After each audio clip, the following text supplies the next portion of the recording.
কেন্দ্রে নরেন্দ্র মোদী সরকার তৃতীয়বার ক্ষমতায় আসার পর মঙ্গলবার নতুন সরকারের পরিপূর্ণ বাজেট ঘোষণা করেছেন অর্থমন্ত্রী নির্মলা সীতারামন। একাধিক জিনিসের উপর কর ছাড়ের কথা ঘোষণা করেছেন তিনি। সেই সঙ্গে কর বাড়িয়ে দেওয়া হয়েছে কিছু জিনিসের উপর। বাজেটের পর কি কি সস্তা হতে চলেছে, কিসের দাম বাড়তে চলেছে, রইল পূর্ণাঙ্গ তালিকা। ক্যান্সারের চিকিৎসায় ব্যবহৃত ওষুধের দাম কমতে চলেছে। তিনটি গুরুত্বপূর্ণ ওষুধের উপর থেকে কর তুলে নিয়েছে সরকার। কেন্দ্রীয় অর্থমন্ত্রী নির্মলা জানিয়েছেন, এই তিনটি ওষুধকে সম্পূর্ণ শুল্কমুক্ত করা হচ্ছে।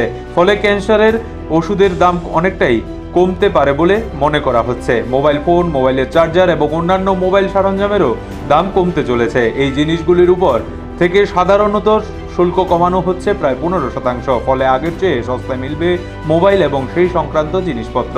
সোনা এবং রূপোর দামও কমতে চলেছে। মঙ্গলবার নির্মলা জানিয়েছেন, সোনা এবং রূপোর আমদানির শুল্ক 6% কমিয়ে নেওয়া হবে। বিশেষজ্ঞদের অনেকের মতে এর ফলে সোনা এবং রূপোর দাম কমবে এবং ধাতুগুলোর চাহিদা আরও বাড়বে। সাধারণ মানুষ আরও বেশি করে সোনা বা রূপোর গয়না কিনতে শুরু করবেন। এর ফলে মূল্যবান ধাতু পাচারের চক্র অনেকটা শিথিল করা যাবে। প্লাটিনামের উপর থেকে 6.4% শুল্ক হ্রাস করা হচ্ছে। প্লাটিনামের দামও কমবে। আরো দুটি ধাতুর দাম কমতে চলেছে। নিকেল এবং তামার উপর থেকে সাধারণ কর তুলে নিয়েছে সরকার। ফলে এই দুই ধাতুর দামও অনেকটা কমে যাবে বলে মনে করা হচ্ছে। এছাড়াও 25টি গুরুত্বপূর্ণ ধাতুর উপর থেকে কর পুরোপুরি তুলে নেওয়া হচ্ছে।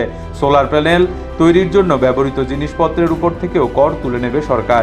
মঙ্গলবার বাজেট ঘোষণার সময় এই প্রস্তাবই দেওয়া হয়েছে। সামুদ্রিক মাছ এবং অন্যান্য সামুদ্রিক খাবারের উপর থেকে কর 5% কমানো হচ্ছে।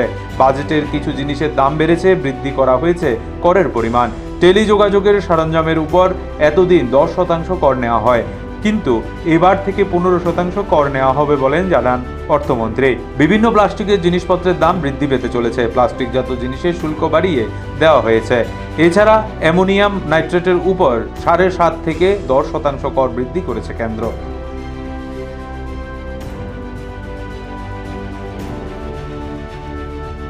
Bureau report, Asian Times.